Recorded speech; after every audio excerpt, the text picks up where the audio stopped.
last time we talked about an essay you wrote many years ago on the nature of time and the sacredness of time. Yeah. And now today we're going to talk about another essay that you wrote many years ago about the realm of illusion. Can you tell us what that means? Yeah. Most people, when they set their goals for themselves, they don't actually understand what they're doing. In other words, you have a goal. Let's say you have an overt goal. I want to marry this guy, or I want to start my own ice cream shop, or whatever it is. I want to travel somewhere. That's fine as far as the specific goal goes.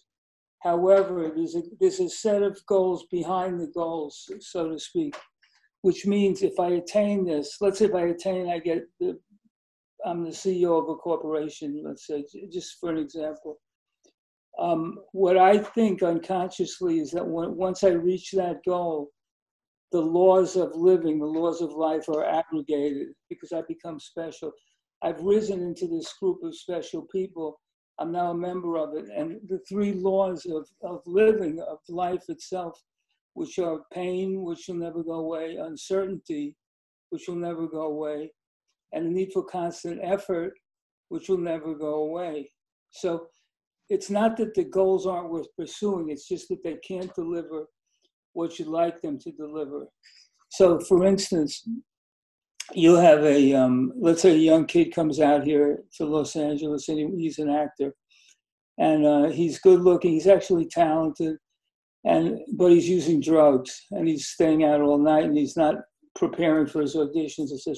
So I tell him, look, all this has to change. It's a very competitive environment out here. You can't continue to live like that. And the kid says to me, no, I know what I have to do, but I have to stop drinking.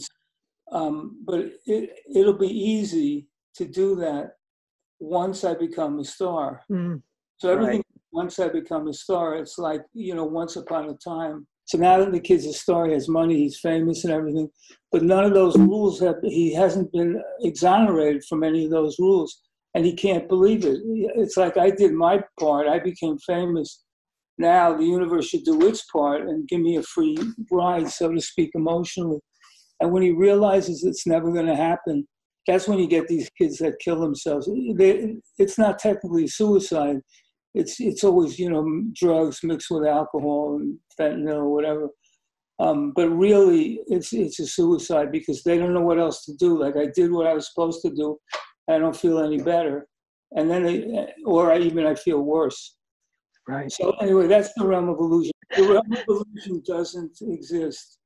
The only thing that exists are pictures you have in your mind of what this new world or this perfect world is going to be.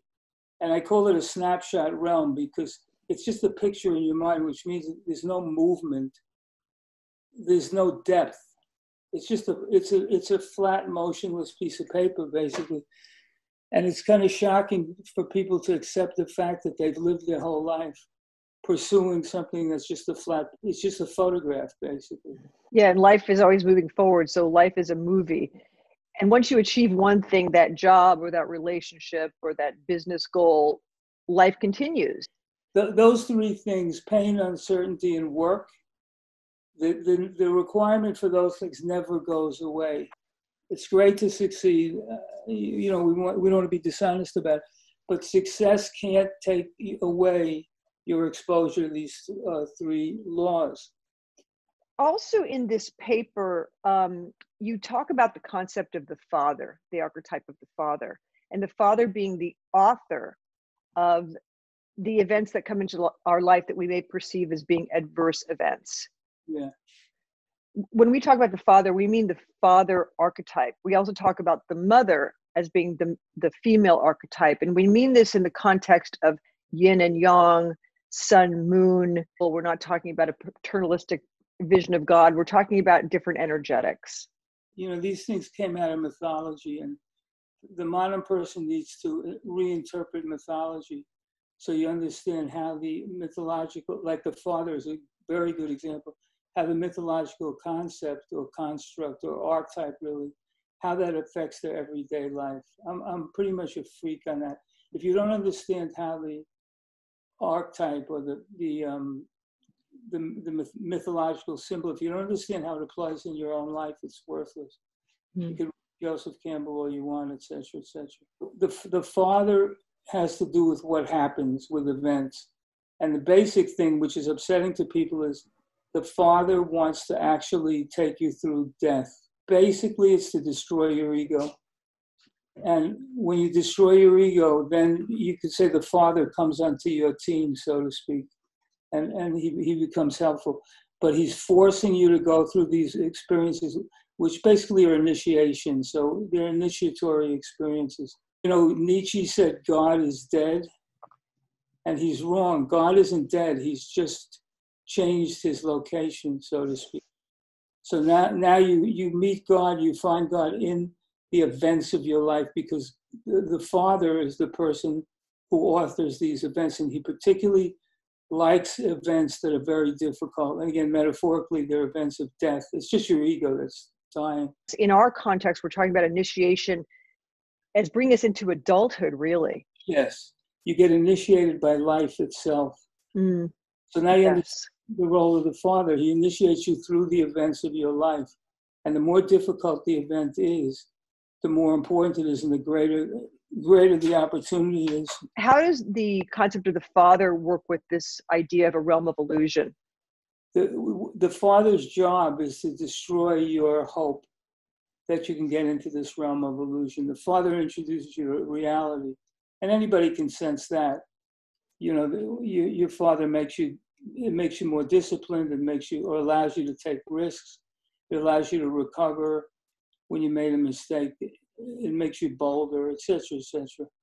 And again, we're talking about the archetype of the father, not your real father. This isn't sort of an anti-feminist or paternalistic screed we're doing here. We're just talking about the archetypes. Since we have talked about the father, maybe we should contrast the mother archetype a little bit, so we give some love to her. The father gets you into trouble, either through an event that happens or something you initiate yourself. So that requires courage. So it's like the father takes you through or into death, into the most painful, shattering experiences. And then the mother gives you the sense, I can recover from that. And because I can recover, then I can then repeat the process again. So it's a cyclic process of death with the father and then rebirth through the mother. And the two go together. So if we can't live this fantastic life of illusion that we all want to live in, where we achieve a goal and we're somehow exonerated and we will no longer feel pain or uncertainty or never have to make any more effort. If we can't have that, what do we have? Oh, I haven't figured that out yet. No, well, first of all, what you have is a better relationship with reality, which is always a good idea since you have to live in reality anyway. And if you can work through enough of these cycles, what you get instead of your illusion or your fantasy, you get something that's much better, which is you develop your skills and your abilities. You find parts of your potential that you didn't know were there. Now, the father, he only cares about human beings reaching their potential. He doesn't care about success in the terms that we think of it as. He couldn't care less about that.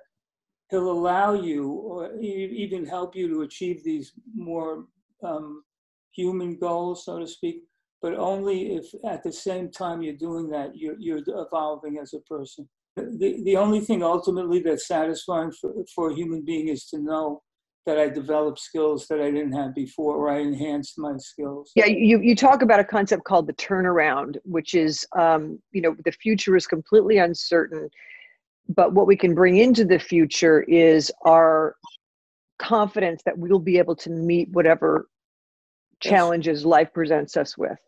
Yeah. So that's real confidence. Yeah, that's real confidence.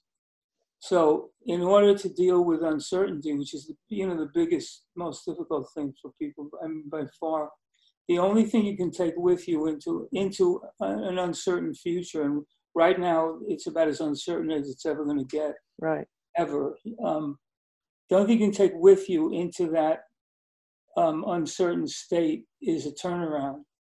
A turnaround doesn't predict the future, that you're going to do well. That's not what it is. It's if something happens that's difficult, if there's a failure, if there's a mistake, an error, whatever it is, you can turn that around. And that's what the tools are for. So the tools allow you to either make a mistake or have something bad happen to you, and for you to recover from it. Mm-hmm. So that looks like a little you. Yeah, and I'll post in this video a picture of the turnarounds. You told me a story once that I loved, that you had a client come to you who'd won like 4 Academy Awards and had a gorgeous family and had a big house. And he said something like, I want to be in the winner's circle. I still don't feel like I'm in the winner's circle. And you told this client that there's only the loser's circle. Could you explain what you mean by that? The winner's circle is composed of a group of people that you don't know and you never met, but you imagine exist. Because if you look at the people you really know in real life, every single one of them says, I like to be in the winner's circle, but I just can't find it. I don't know. I think certain people are in it, not that I really know. But I'm certainly not in it. How do I get into the winner's circle? The answer is, being in the loser circle just means you are human. Mm-hmm. It allows you to accept your own failings and imperfections.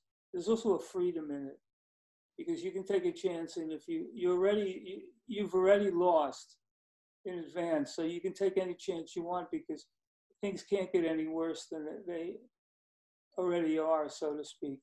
And it's really true. The classic example of the loser's circle instead of the winner's circle is the 12-step. Because think about it, everyone goes into the room, stands up and says, I am an alcoholic. So they're already saying, I'm a loser, and we're all losers.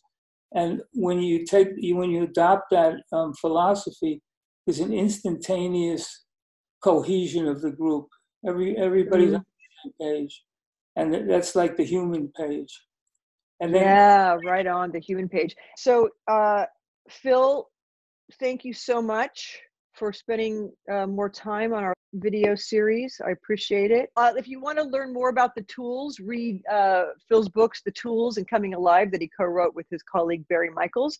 If you want to have some individual coaching on the tools, you can contact me through my website, jamierosecoaching.com.